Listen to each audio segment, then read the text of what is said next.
Masih semangat kan? Semangat. Puji Tuhan. Haleluya. Puji Tuhan. Haleluya. Bisa terkoneksi ke sini? Oke. Ya, kita bersyukur hari ini untuk kesempatan yang masih Tuhan berikan teman-teman semua untuk kita bisa beribadah sesuai dengan komitmen kita di sektor 8 untuk mengadakan setiap peribadatan setiap 3 bulan apa setiap 6 bulan, Pak? Setiap 2 bulan. Nah, ini ibadah terakhir, ya, ibadah terakhir di tahun ini. Dan kiranya peribadatan yang sudah kita lewati dari pertama bahkan hingga sampai hari ini pun tetap Tuhan akan memberkati itu dalam kehidupan kita masing-masing orang. Amin. Amin. Amin. Amin. Amin. Udah mau Natal harus semangat. Ya, udah mau Natal harus semangat. Oke. Kita langsung saja melihat Alkitab kita. Tapi sebelumnya saya mau memperkenalkan diri. Ada yang kenal saya? Ada. Terkecuali Grand Wisata ya. Grand Wisata keluar dulu nih. Boleh. Ya, saya dari Grand Wisata. Kebetulan 4 tahun belakangan saya dipercayakan sebagai pembina pemuda di sana. Dan istri saya hanya 1. Kirain 2 ya? Istri saya hanya 1, anak saya baru 1. Nah, jadi ya. Tolong berdirilah istri saya. Nah, lihat ke sana dulu. Nah, jadi itu istri saya. Kalau nanti ketemu di jalan jangan dipukulin. Nah, atau boleh nih kayaknya lagi kosong gitu. Nah, jangan ya. Karena suaminya pendeta ya. Oke, jadi istri saya hanya 1 dan selamanya sampai mati. Dan anak saya baru 1. Berarti kalau baru 1 artinya ada kemungkinan nambah lagi. Kalau hanya 1 berarti Nambah 5. ini. Kalau hanya 1 berarti ya tidak ada rencana mau nambah. Kok bisa? Ya, kecuali kalau saya malam baru menambah. Ya, oke. Teman-teman semua, pengurus sektor 8 atau pengurus pemuda sektor 8 memberikan saya ayat ini, Yeremia 29 ayat 11 sebenarnya, tetapi agak kurang tepat kalau hanya ayat 11. Jadi coba kita baca dari ayat pertama sampai ayat 11. Yeremia pasal 29 ayat 1 sampai yang ke-11. Tadinya saya mau pengen 1 pasal gitu, tapi takutnya pas selesai langsung pulang kita 2 berkat. Nah, jadi sampai 11 saja. Jadi ayat 1 sampai 11. Kita secara responsoria untuk membaca dari ayat 1. Saya ayat 1, teman-teman semua ayat 2, dan demikian seterusnya sambil bergantian. Yang belum mendapatkan amin. Oh, belum dapat Bapak? Oh, sudah. Yang sudah dapat amin. Amin. Ya. Amin. Ya. Biasanya yang suaranya paling gede itu belum dapat. Oke, surat kiriman kepada orang-orang buangan di Babel. Saya mulai ayat pertama ya. Beginilah bunyi surat yang dikirim oleh Nabi Yeremia dari Yerusalem kepada tua-tua di antara orang buangan, kepada imam-imam, kepada nabi-nabi, dan kepada seluruh rakyat yang telah diangkut ke dalam pembuangan oleh Nebukadnezar dari Yerusalem ke Babel. Itu terjadi sesudah Raja Yeroboam serta Serbabili, saudara-saudara, pemuda-pemuda Yehuda dan Yerusalem, tukang dan pandai besi telah keluar dari Yerusalem. Surat itu dikirim dengan perantaraan Elasa bin Safan dan Gemaria bin Hilkiah yang diutus oleh Zedekia Raja Yehuda ke Babel kepada Nebukadnezar Raja Babel. Bunyinya, Beginilah firman Tuhan semesta alam, Allah Israel, kepada semua orang buangan yang tinggal dalam buangan Yerusalem ke Babel. dirikanlah rumah untuk kamu diami, buatlah kebun untuk kamu nikmati hasilnya. Ambillah istri untuk anak-anak laki-laki dan perempuan. Ambillah istri bagi anak laki-laki dan jadikanlah suami bagi anak perempuan, supaya mereka melahirkan anak laki-laki dan perempuan, agar di sana kamu bertambah banyak dan jangan berkurang. Usahakanlah kesejahteraan kota kemana kamu aku buang, dan berdoalah untuk kota itu kepada Tuhan, sebab kesejahteraannya adalah kesejahteraanmu. Sungguh beginilah firman Tuhan semesta alam, Allah Israel, janganlah kamu diperdayakan oleh nabi-nabimu, dan oleh teman-temanmu, dan oleh juru-juru-jurumu, dan janganlah kamu menggunakan bibi-bibi yang mereka. Sebab mereka bernubuat palsu kepadamu demi namaku. Aku tidak mengutus mereka. Demikianlah firman Tuhan. Sebab inilah firman Tuhan, apabila telah genap 70 tahun daripada, barulah aku mengatakan kamu, aku akan menepati janjiku itu kepadamu dan membangun kamu kembali. Sebab aku ini mengetahui rancangan-rancangan apa yang ada padaku mengenai kamu. Demikianlah firman Tuhan, yaitu rancangan damai sejahtera dan bukan rancangan kecelakaan, untuk memberikan kepadamu hari depan yang penuh harapan. Amin. Amin. Berbahagialah kita yang mendengarkan firman Tuhan dan terlebih lagi melakukannya dalam hidup kita sehari-hari. Puji Tuhan. Teman-teman semuanya, saya diberikan tema yang seperti ini, Trusting God with your future. Mantap. Ini saya mengulang ini selama sebulan ini. Nah, soalnya belibet bibir saya. Jadi, trusting God with your future. Takutnya nanti kurikulum ada sedikit bau-bau gitu. Nah, jadi trusting God with your future. Jadi artinya apa? Percayakan kepada Tuhan masa depanmu. Tapi teman-teman semuanya, sebelum kita mempercayakan itu ke dalam tangan Tuhan masa depan kita itu, perlu kita memperhatikan pertanyaan ini. Are you worthy of being trusted?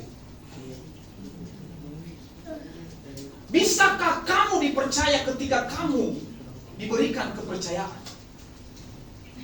Lalu kalau kita kembali kepada tema ini, kepada tema yang di atas, trusting. Jadi mempercayakan masa depan ke dalam tangan Tuhan. Artinya benar-benar bahwa tidak ada yang bisa kita sembunyikan ke tangan Tuhan itu, sehingga apapun itu kita percayakan. Seseorang kalau kita percaya, maka semuanya apapun itu kita berikan. Ketika kita mendelegasikan orang lain, menggantikan kita, maka semua dokumentasi, semua dokumen-dokumen apapun kita percayakan. Bawa ini, perkataanku bawa. Jadi engkau mewakili diriku. Maka tema ini mengatakan bahwa trusting. Trusting ke siapa? Ke Tuhan. Nah, makanya pertanyaan saya adalah, are you worthy? Bisakah engkau dipercaya? Sebelum engkau mempercayakan sesuatu kepada Tuhan, bisakah engkau dipercaya? Lalu kalau engkau bisa dipercaya, bisakah engkau menjalankan kepercayaan itu? Kan permasalahan kita itu. Kita berdoa, Tuhan, aku percayakan masa depanku ke dalam tangan-Mu, tapi engkau sendiri nggak bisa dipercaya. Kita kejar-kejar jadi pengurus, kejar-kejar jadi pengurus, kejar-kejar jadi ketua, jadi wakil ketua, jadi sekretaris, jadi wakil sekretaris, jadi bendahara, dan bla-bla ke bawahnya. Tapi elu nggak bisa dipercaya.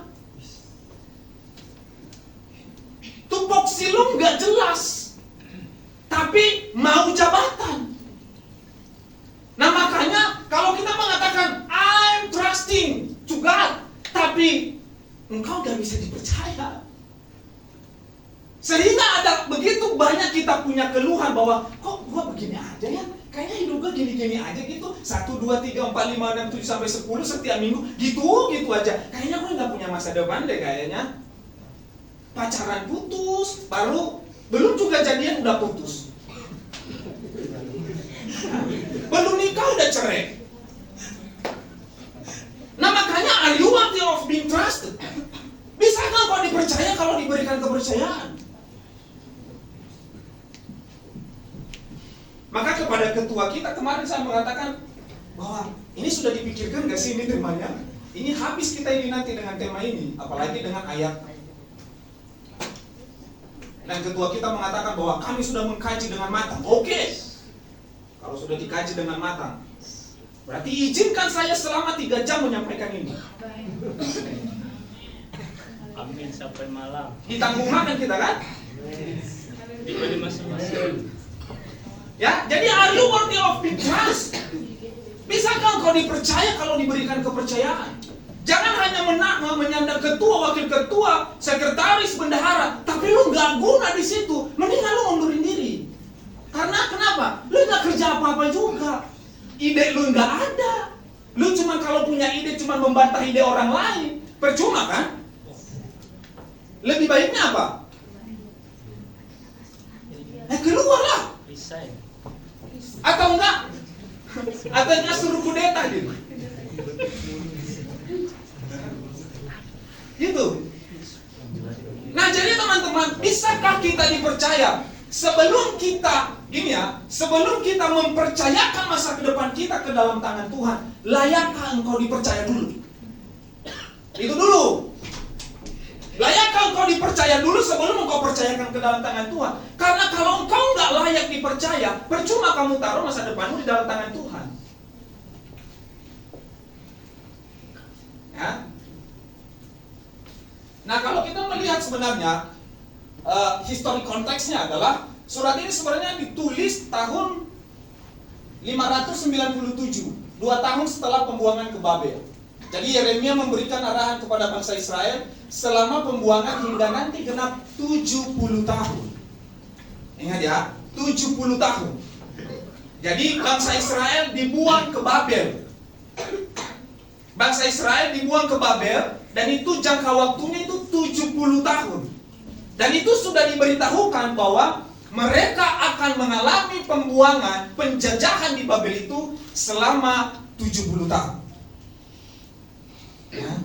Artinya, kalau kita merujuk kepada tema trusting God your future, maka kalau engkau mempercayakan masa depan ke dalam tangan Tuhan, berarti kita harus dibuang dulu, kita harus dijajah.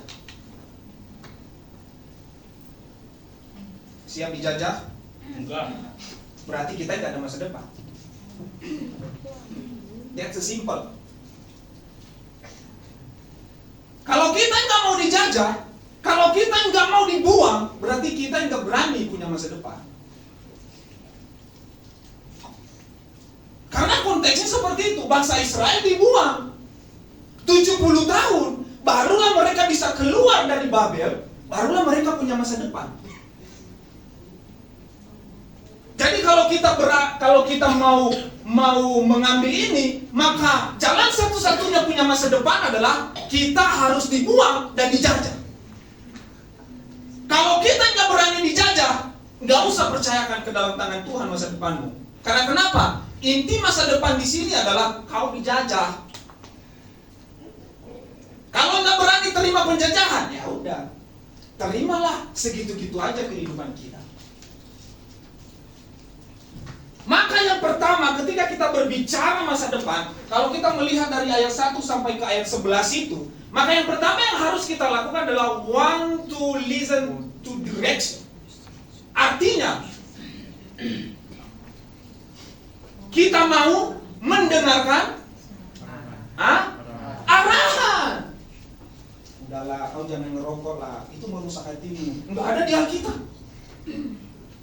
Mana Bapak Pendeta? Mana ada di Alkitab? Katanya trusting God your future. Diarahin, gak usah ngerokok lah. Kamu kan pelayan Tuhan, gak boleh ngerokok. Itu nanti bisa menghancurkan pelayanan. Gak ada di Alkitab. Mana? Cari. Gak ada dilarang di Alkitab. Tapi trusting God your future. Lah bagian ini, di bagian pertama saja kita udah bermasalah. Ini ada 8 ini. Di pertama saja kita udah bermasalah. Kita nggak bisa diarahin, kita nggak bisa dinasehati, kita nggak bisa diarahin ke jalan yang lurus. Pas lurus dia belok. kayaknya nggak enak tuh, ada durinya tuh di situ, belok dulu lah. Jadi want to listen to the direction. Jadi kita bukan hanya mendengarkan, tetapi bagaimana kita mau. Jadi kalau kita nggak mau mendengarkan arahan, yakin nggak kita punya masa depan? Yakin nggak kita nggak takut gitu? Karena subtemanya adalah supaya para pemuda tidak takut akan masa depan. Itu ya Pak Ketua ya. Karena di bagian pertama saja kita udah bermasalah. Kita sudah tidak mau mendengar, kita nggak mau juga melakukan. Nah, ini dia yang bermasalah. Tapi setiap berdoa, Tuhan, aku percayakan setiap masa depanku ke dalam tangan-Mu Tuhan. Aku percaya di masa depan aku akan menjadi orang sukses. Aku akan menjadi CEO. Aku akan menjadi pengusaha sukses. Tapi giliran pendetanya, ketika orang tuanya, ketika orang-orang yang sudah melewati jalan berduri, jalan berbatu, garam begitu banyak, engkau diarahin sesuai dengan pengalamannya. Ya itu kan pengalamanmu. Pengalaman orang kan berbeda-beda. Betul Bapak, betul. Tapi engkau harus belajar dari mereka. Ya, jadi you want to listen to direction. Itu yang pertama. Mau mendengar arahan. Kenapa? Karena Yeremia itu ketika mereka ada di dalam pembuangan, sebelum mereka menjalankan, mereka sudah ada 2 tahun di sana. Lalu Yeremia datang kepada bangsa Israel dan mereka diarahkan. Apa yang diarahkan? Kau nanti begini ya, ketika kau sampai di sini, selama kau di sini selama 70 tahun kau begini. Sampai nanti engkau sampai 70 tahun engkau akan keluar dari Babel. Jadi yang pertama adalah dengerin arah. Supaya apa? Agar engkau tidak tersesat. Ya, ada banyak saya lihat pemuda merasa bahwa hidupnya diurusin sama pendetanya. Tapi ketika dia mau menikah, dia datang sama pendeta.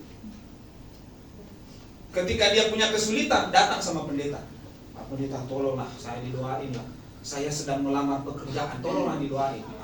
Kalau saya, udahlah kau di situ lah itu. Ya. Kau yang berusaha sendiri, usahakanlah sendiri. Kau pun diarahin, kau nggak mau diarahin. Enak kali kau sekarang, kau diarahin dari kemarin, kagak mau kau. Yang pertama, want to listen to direction. Yang kedua, listen to the word of God. Dengarkan dan lakukan firman Tuhan.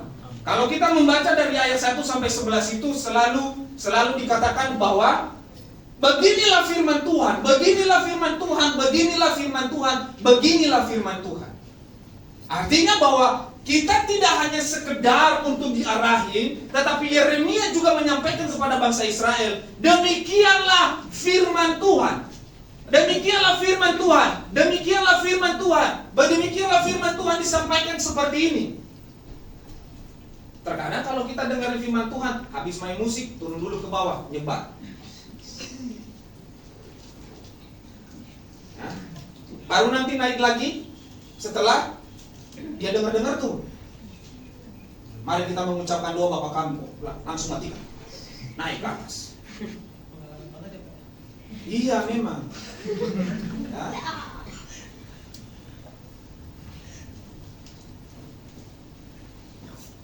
Padahal sedang diberitakan firman. Lah bagaimana lu bisa mempercayakan masa depanmu ke dalam tangan Tuhan? Dengar suara Tuhan aja lu nggak mau. Lu malah menggantinya dengan asap. Harusnya mah ini ya firman Tuhan. Nah, apalagi kalau ngepot kan, wah udah kayak apa itu, udah kayak kompor meleduk. Baru nanti ancang-ancang, udah doa Bapak kami, udah doa Bapak. Buang dulu. Udah sampai di sana. Haleluya. Haleluya. Amin, amin. Amin, amin.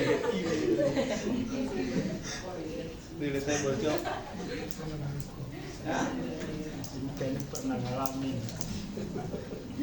Pas kali ya, Pak. Pas kali gitu ya. Pernah ngalamin. Ya? Kita mempercayakan masa depan kita ke dalam tangan Tuhan, tapi mendengarkan suara Tuhan kita kagak mau. Ya ini kan nggak apple to apple ini.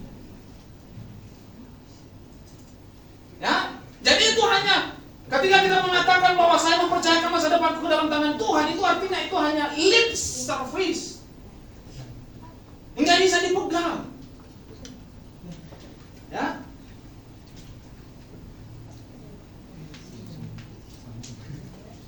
Saya nggak hafal loh ini.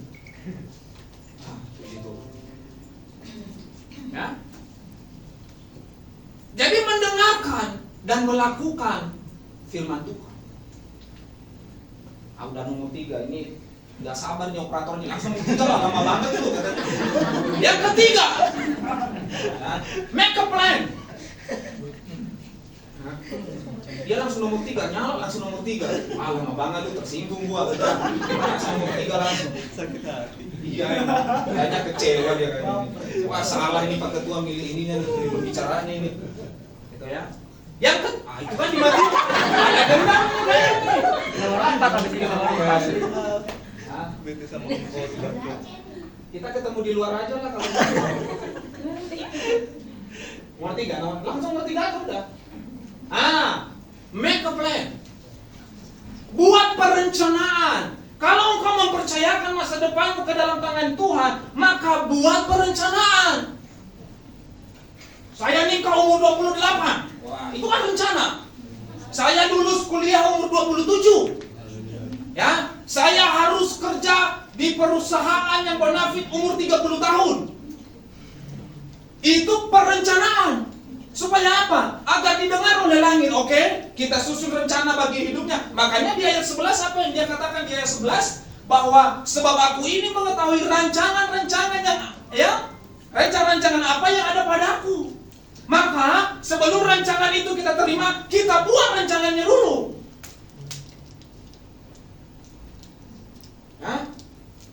Oke, selesai SMA, kuliah selama 5 tahun, paling maksimal saya 5 tahun harus lulus S1. Lulus S1, saya kerja. Umur 28, saya menikah. Umur 32, 1 anak saya. Nah, rencanakan semua. Nah, di umur sebelum saya menikah, saya harus pacaran dulu. Pacarannya kepada anak-anak Pentakosta. Kan biasanya kan begitu kan. Minimal cari anak Pentakosta gitu. Dulu. Ternyata anak Pentakostanya jual-jual mahal. Aku carilah di HKBP lah. Ku carilah di luar lah. Daripada anak Pentakostanya jual-jual mahal. Jangan jual mahal lah. Jual murah. Ya, tapi jangan murahan juga. Ya, karena kita harus bisa membedakan mana Avanza sama BMW. Wow. Kenapa lebih banyak yang pakai Avanza daripada BMW? Harganya. Nah, kalau BMW dia tahu kualitas. Jadi jadilah seseorang yang punya kualitas. Layakan dirimu didapatkan seseorang juga yang berkualitas. Words of the day. Ya? Make a plan, buat perencanaan. Jangan hanya cuman aku mempercayakan masa depanku ke dalam tangan Tuhan. Giliran ditanya 5 tahun ke depan lu mau jadi apa? Apa ya? Apa ya 5 tahun ke depannya? Ya?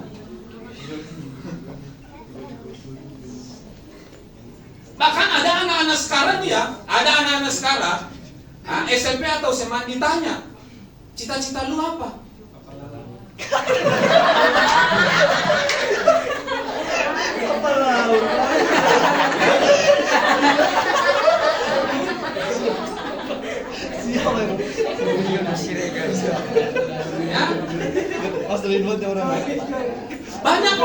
Banyak anak yang tidak tahu. Lalu ditanya lu mau jadi apa 5 tahun sampai 10 tahun ke depan? Semangat doang. Nah.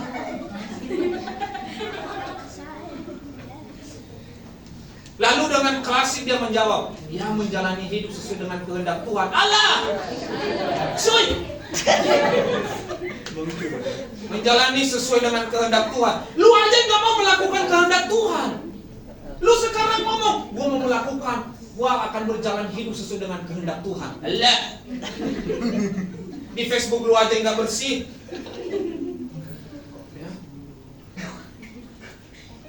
Coba dulu evaluasi Facebookmu itu. Ya, minimal ada tuh di Facebook. Gila nih orang ngurusin hidup gua. Waduh, itu.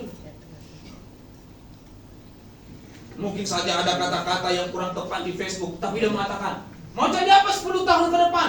Aku mau menjadi sesuai apa yang dikehendaki oleh Tuhan. Menjijikan.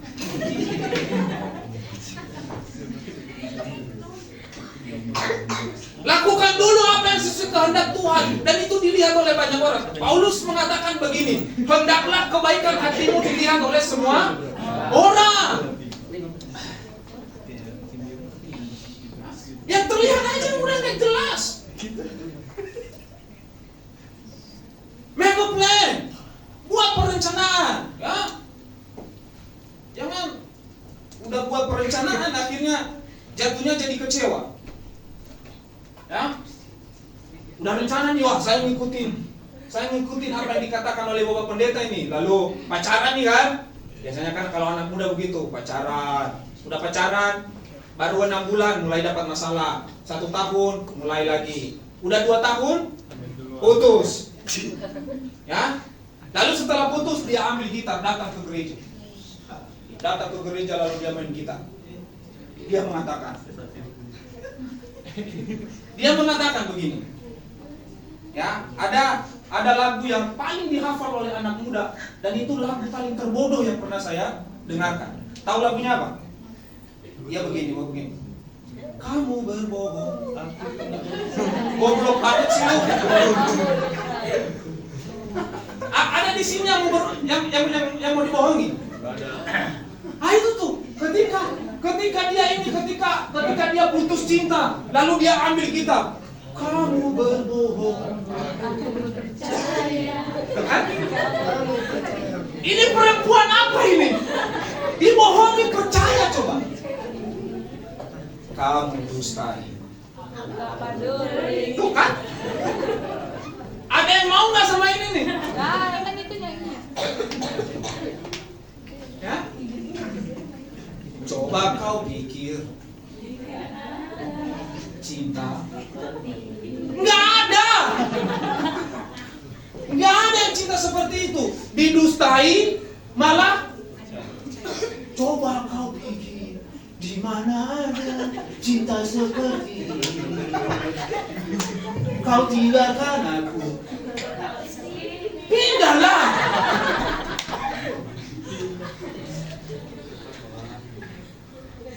Masa depanmu bukan dengan dia berarti. Enggak dilanjutin lagi. Nanti bablas kita. Jadi make a plan, buat perencanaan teman-teman. Untuk sampai kepada masa depan itu buat perencanaan, jangan buat kebodohan. Yang seperti tadi, ya. Orang mengatakan dunia tidak selebar daun pisang.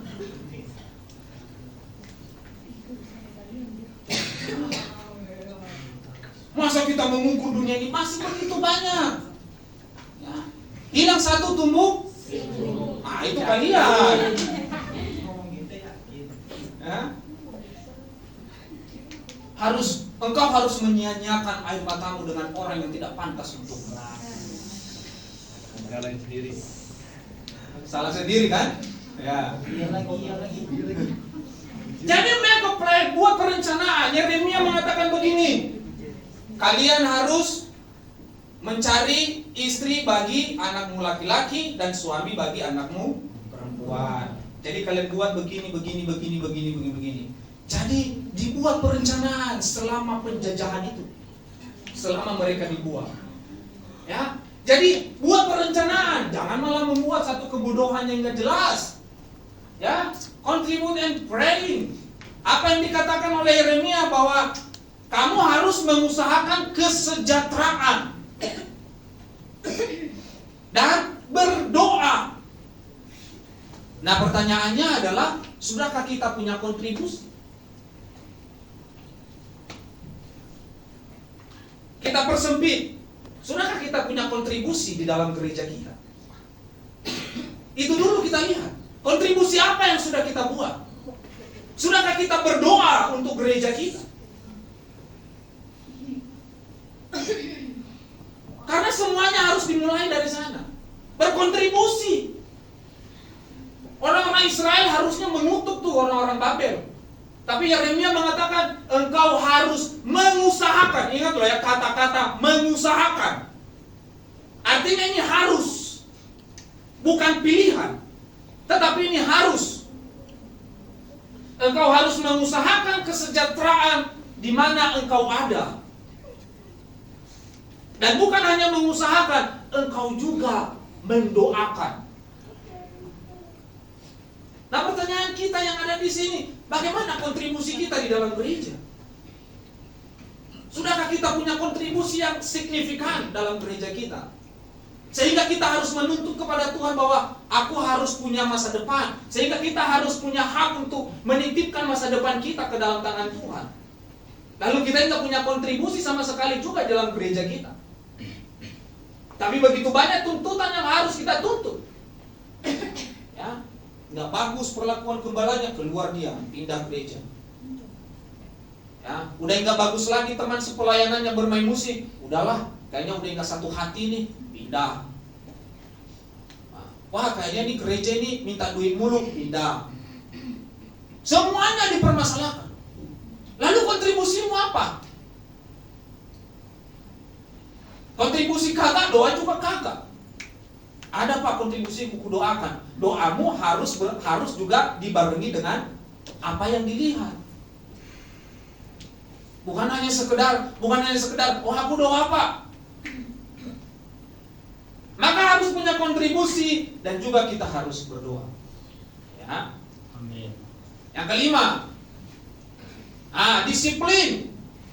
Maka kalau kita berbicara disiplin, kita ini harus berbicara tentang konsistensi. Ya, orang yang disiplin pasti konsisten. Ya, permasalahannya adalah masalahnya kita di sini. Ya. Orang sering mengatakan bahwa kenapa orang Nias itu selalu ngaret, karena di daerah kami itu karirnya tebal-tebal. Tapi ternyata bukan hanya di Nias rupanya. Di kota besar pun ada. Ibadah mulai jam 3, datang jam setengah 4. Ya. Lah bagaimana begini? Tapi trusting God, no future. Tapi kita nggak konsisten. Kita nggak disiplin. Ya, kita nggak disiplin. Harusnya kalau kita merasa orang-orang yang disiplin, maka kita harus konsisten dengan disiplin itu. Barulah kita bisa mengatakan, aku mempercayakan masa depanku ke dalam tangan Tuhan.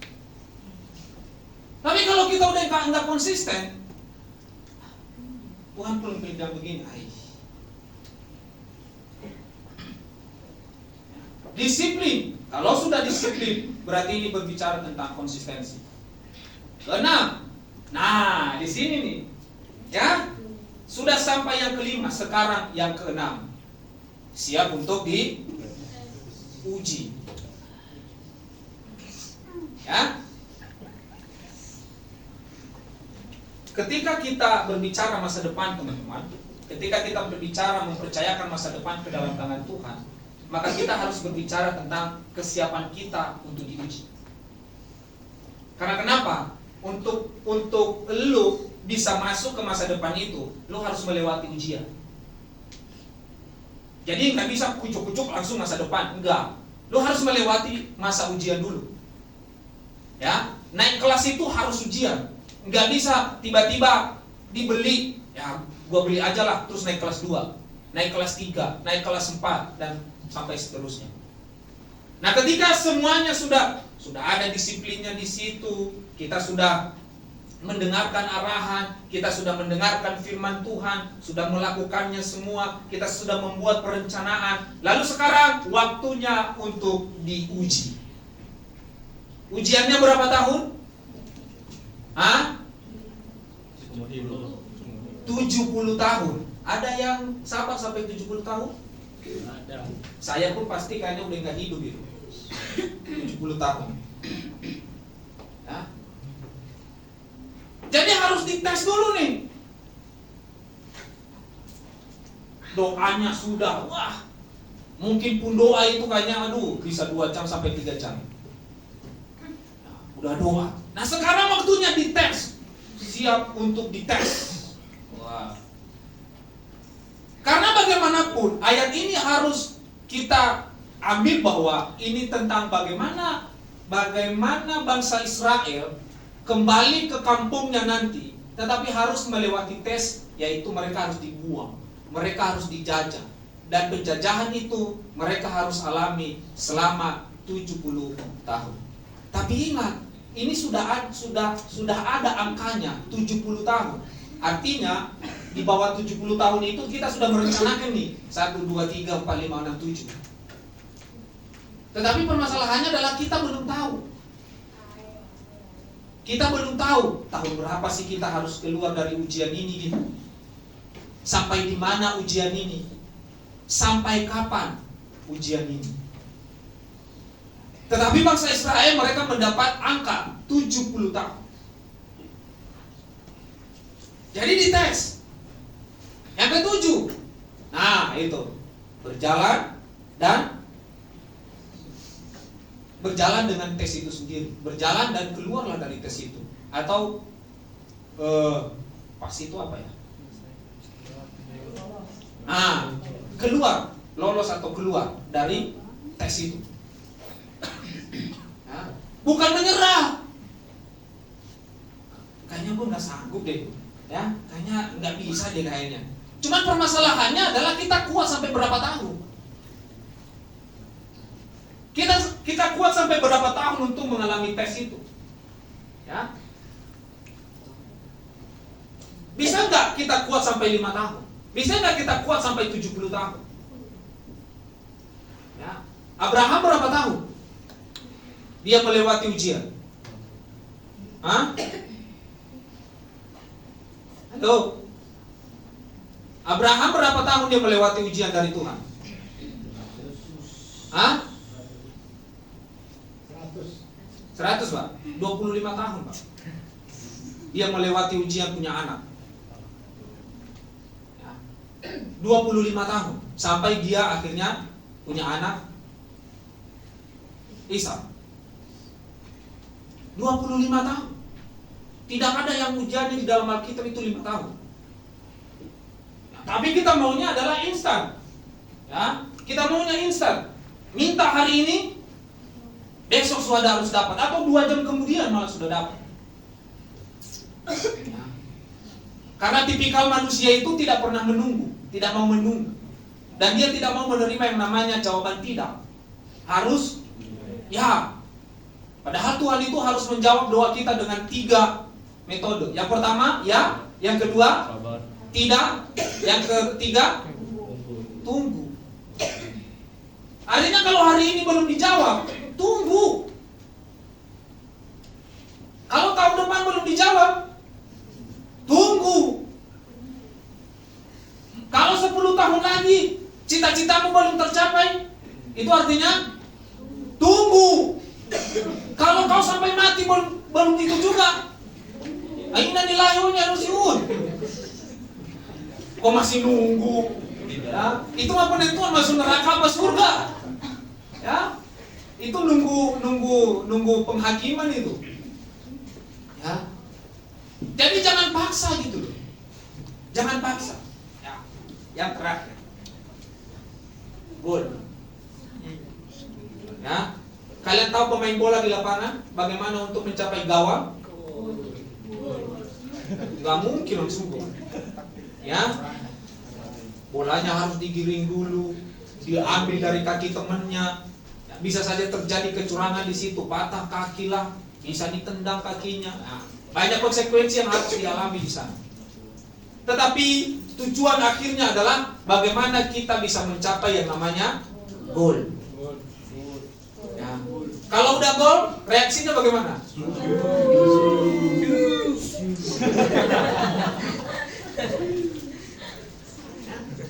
Karena tujuannya adalah goal. Tujuannya goal. Goalnya itu adalah masa depan. Nah, jadi ada begitu banyak sebenarnya yang kita takuti teman-teman, bahwa bagian kita ini yang kita takuti. Ya, kita kurang disiplin, nggak punya kontribusi, malas berdoa, nggak punya rencana, kayaknya berjalan gitu aja gitu. Ya, firman Tuhan juga, kalau dengar firman Tuhan ngantuk, elus-elus muka, terus turun ke bawah nyebat, cuci muka, terus ngopi lah di bawah itu. Iya, ini masalah kita semua ini. Ya, nggak mau dengerin arahan. Kalau dengar firman Tuhan itu, sebelum dengar firman Tuhan itu ke kamar mandi dulu, supaya nanti kalau udah dengerin firman Tuhan nggak sibuk lagi ke kamar mandi. Enggak, dia nunggu firman Tuhan. Kalau nggak menarik firman Tuhannya, dia ke kamar mandi. Dia lama-lama ini kamar mandi sambil nyebat di situ. Ya, nggak mau diarahin gitu. Dengar firman Tuhan juga kagak mau. Rencana hidup juga kagak ada. Nggak punya kontribusi dan nggak mau berdoa. Disiplin juga konsisten. Terlambat datang ke gereja. Ada orang yang datang pas doa berkat doang terus pulang. Itu pun dia dengan senang mengangkat tangan dan mengatakan haleluya amin, haleluya amin, haleluya amin. Ini nih kita nih. Coba kalau kita konsisten bisa melakukan ini semua. Maka kenapa kita takut menghadapi masa depan? Ya ini, di bagian kita ini kita selalu bermasalah. Kita selalu bermasalah di situ, di bagian kita ini. Maka kalau bagian kita sudah selesai teman-teman, konsisten kita melakukan ini, maka bagian Tuhan itu menguji, ya, menguji dan bagaimana kita berjalan dan keluar dari ujian itu. Maka goal itu adalah masa depan, dan ketika kita punya masa depan, maka kita punya kebebasan. Ya. Tapi permasalahannya adalah di sini dulu harus kita selesaikan. Jangan lihat ini dulu, selesaikan dulu di sini. Selesaikan di sini, barulah nanti 3 hal ini Tuhan akan buat engkau menuju ke sana.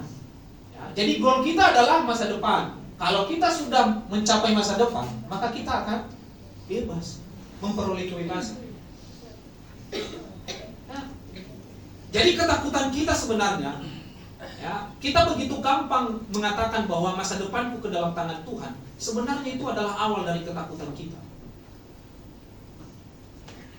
Maka yang paling benarnya adalah jangan kita takut, percayakan ke dalam tangan Tuhan. Lalu apapun rancangan Tuhan dalam hidup kita, lu nggak perlu ngeluh gitu. Banyak anak muda tuh sekarang ngeluh aja kerjaannya, ngeluh terus, ngeluh kerja ngeluh, nggak kerja ngeluh, udah dapat kerja ngeluh, jadi pengangguran ngeluh, nggak nganggur ngeluh. Jadi lu mau hidup mau ngapain? Nah, itulah masa depan lu, ngeluh.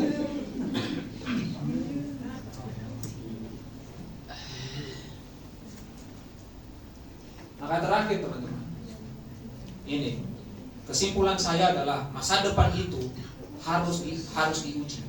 Kalau kita bebas dari ujian, maka kita akan beroleh kebebasan. Jadi kalau kita hanya mengharap di sini dari masa depan langsung kebebasan, enggak. Itu bukan masa depan. Itu namanya instan.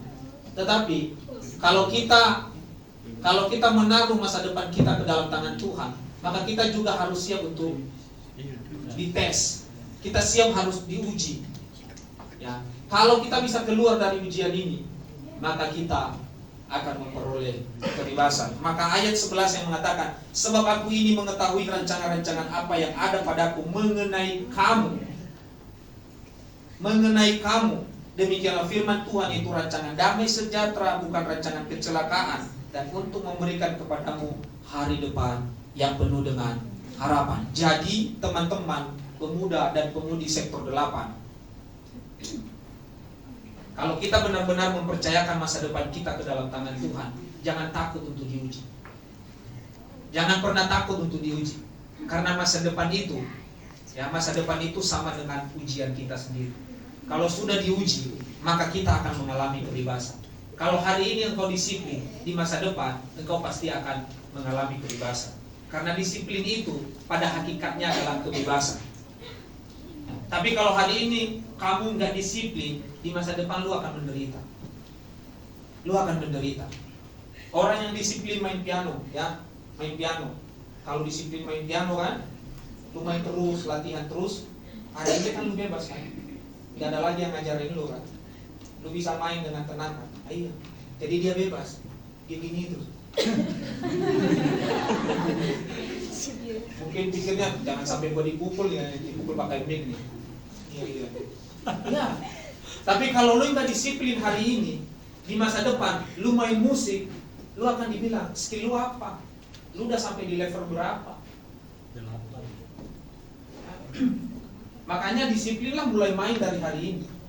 Disiplinlah dengan hidup lu. Maka di masa depan lu akan bebas. Ya, jadi teman-teman, masa depan diuji dan kebebasan. Ya, jadi nggak perlu takut. Biasanya yang kita takutin itu adalah ujiannya. Nggak perlu takut. Kalau kita sudah menyerahkan ke dalam tangan Tuhan, trusting God your future, maka sebenarnya kita sudah siap untuk diuji. Dan kita juga sudah siap untuk bebas. Puji Tuhan. Maka satu lagu yang mengatakan, tak terbatas kasih-Mu, tak terduga cara. Mari kita semua sama-sama berdiri.